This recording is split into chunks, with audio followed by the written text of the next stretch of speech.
What is going on, guys? Xavier Cottle here, and today I'm going to be doing my Week 13 picks.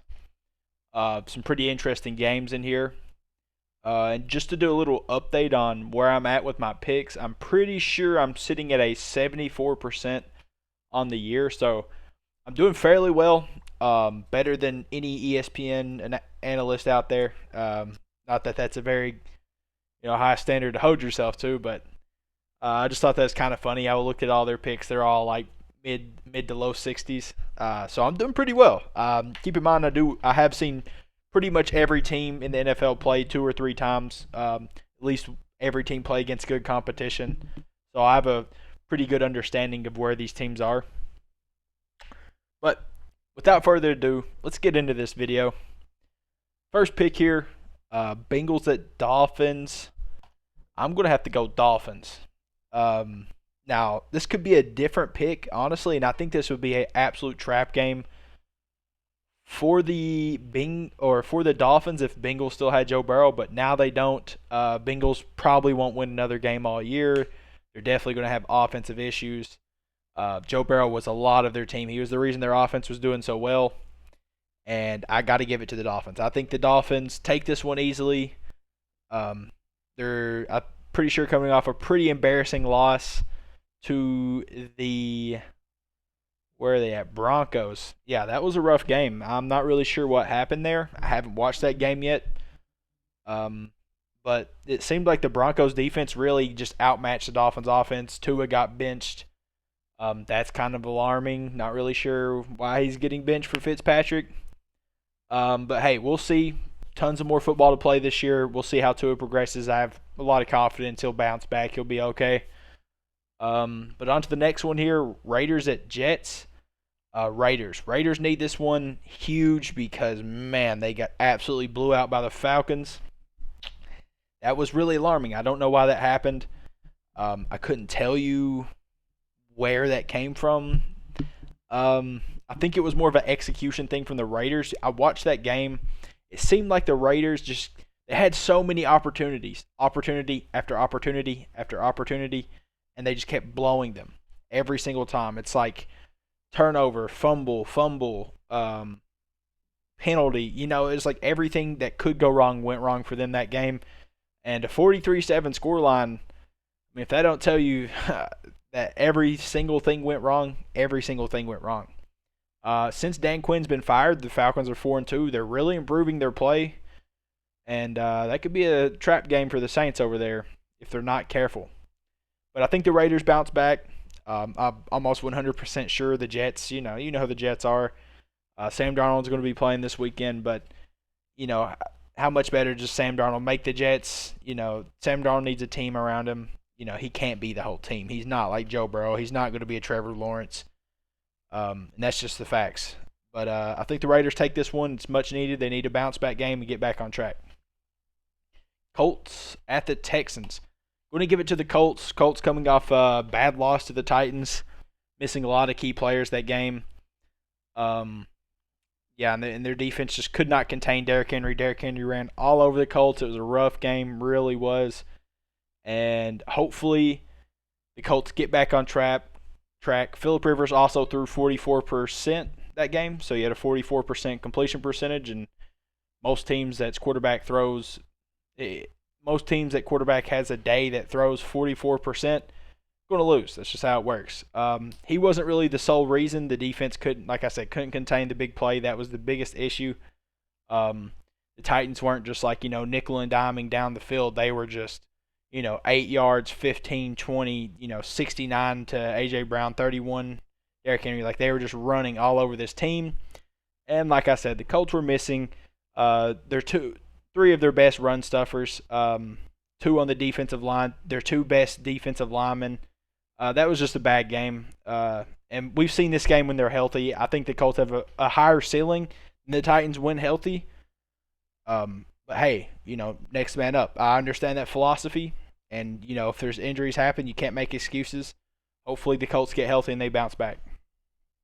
Browns-Titans. I'm going to have to give it to the Titans. The Browns' defense is really odd to me. They have a good run defense, but their passing defense is bad. And they're going to have to sell out to the run.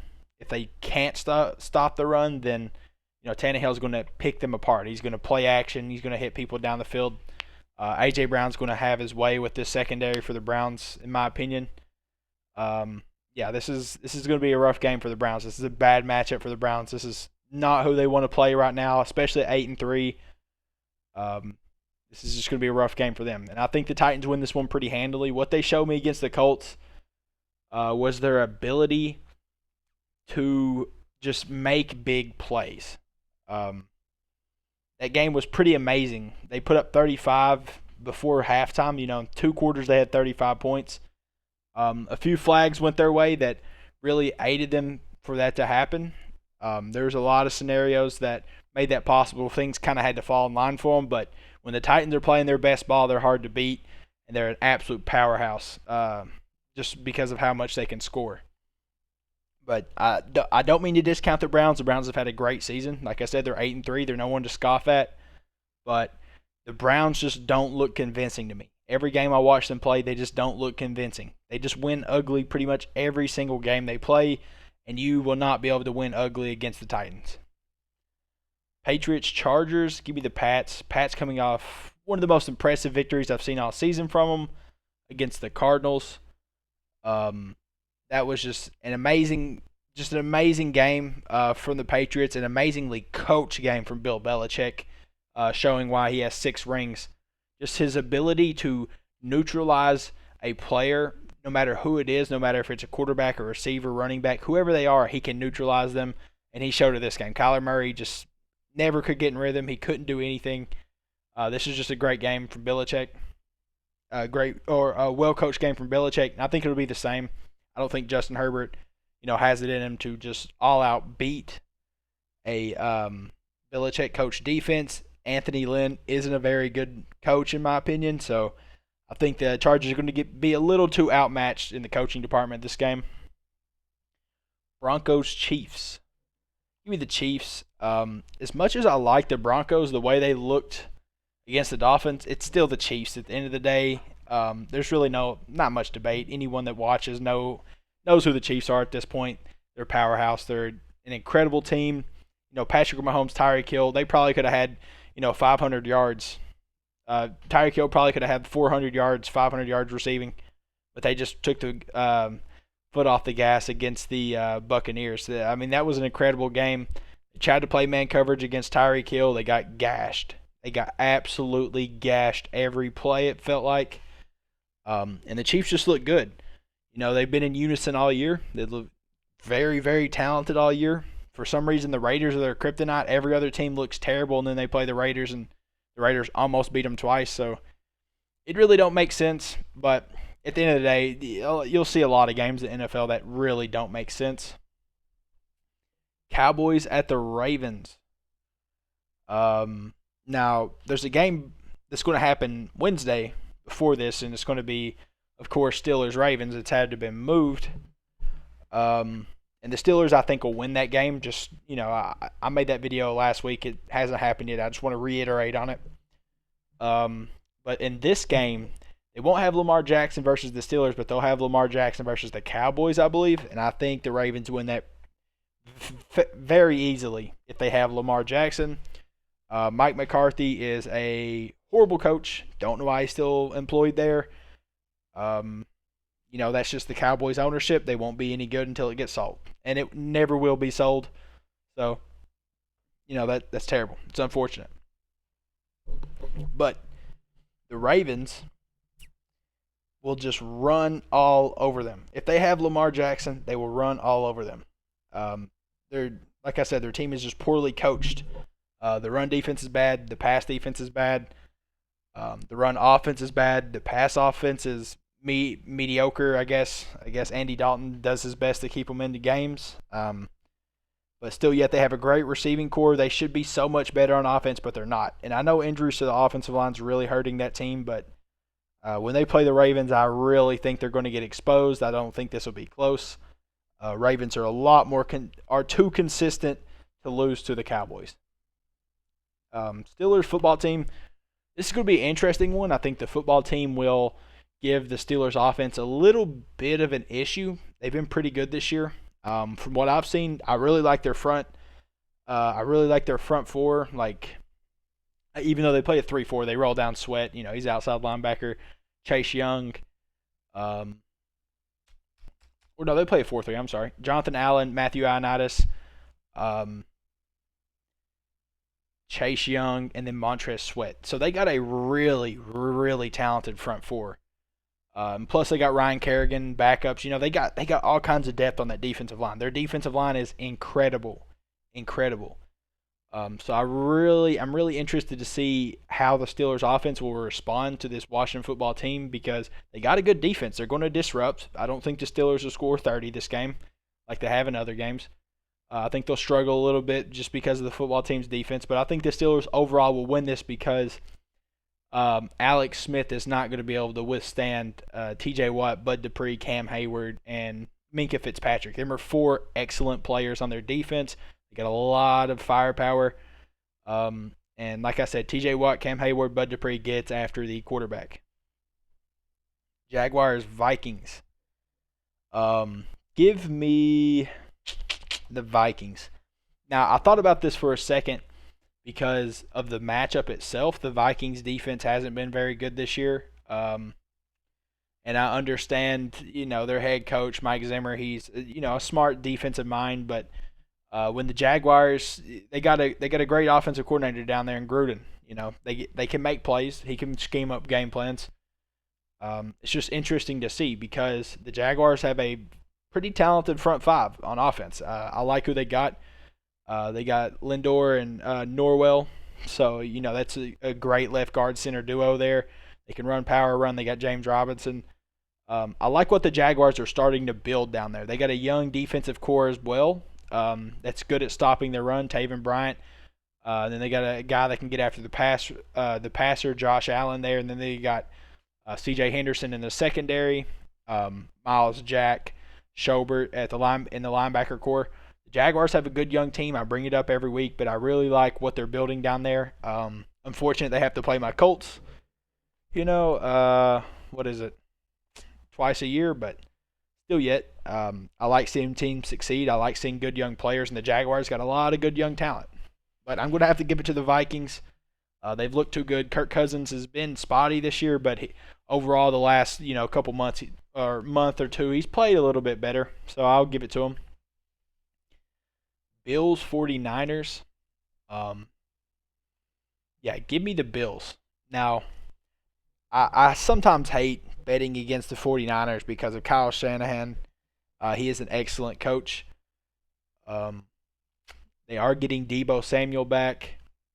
There is things to like about this 49ers team now in this game, but I think Josh Allen and the Bills have too much. And the Bills' defense has really came along. Ed Oliver's starting to play better. We're starting to see that Bills defense we saw the last 2 years. Now it's not as good, but it's getting there. It's getting back there. They're starting to get in cohesion. They're starting to play more like a team. And I'm liking what I'm seeing from the Bills. So I'm going to give it to them this game. This could be a trap game for them. The 49ers are always going to have a good game plan because of Kyle Shanahan, but they're really too banged up for me to bet on them against the Bills. Lions at Bears. This is kind of a hard game to pick. Somehow the Bears gave up 41.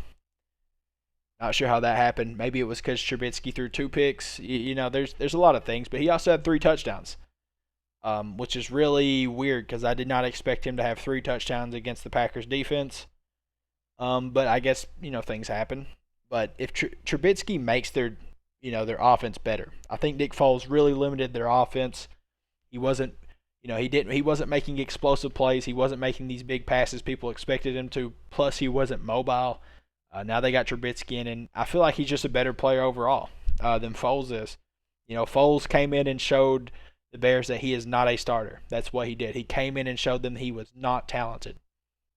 He came in and showed them that they paid him because he won a Super Bowl in probably one of the best systems of the last 20 years and probably maybe even the best roster in the last 20 years. He's just not good in my opinion. And I think the Bears are a lot better with Trubisky. We will see. I do like the Lions. I like Matthew Stafford. I like Kenny Galladay. Not sure if he's going to play. He's been inconsistent this year with the injury bug. I like Swift. There's a lot to like. And I like Frank Ragnow. I like their offensive line. It's rebuilt. Patricia just got fired too, so they could come out fired up. They got somebody that's going to be able to game plan because this Lions roster is pretty talented. Believe it or not, their offensive line is good. It's better than good. It's actually really good in my opinion. I like their personnel.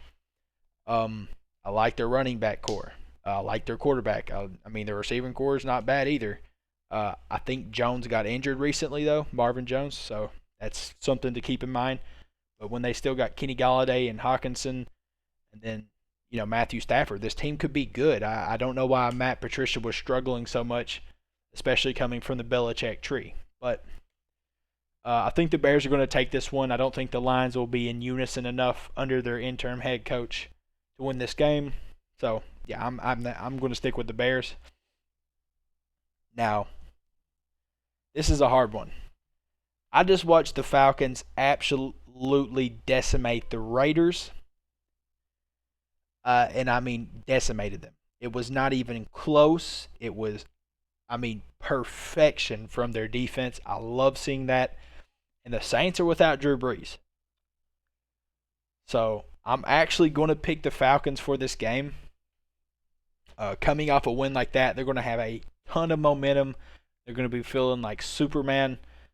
The Saints know that. They're going to have a special game plan set in place if they want to play Taysom Hill at the quarterback because they're going to want to run the ball, and the Falcons' run defense looks supreme. It looks so good against the Raiders. It's going to be interesting to see, but I think the Falcons got what it takes to pull this game out, especially no Drew Brees in this matchup. Rams Cardinals. Give me the Rams. McVay is one of my favorite coaches in the league. He's very talented.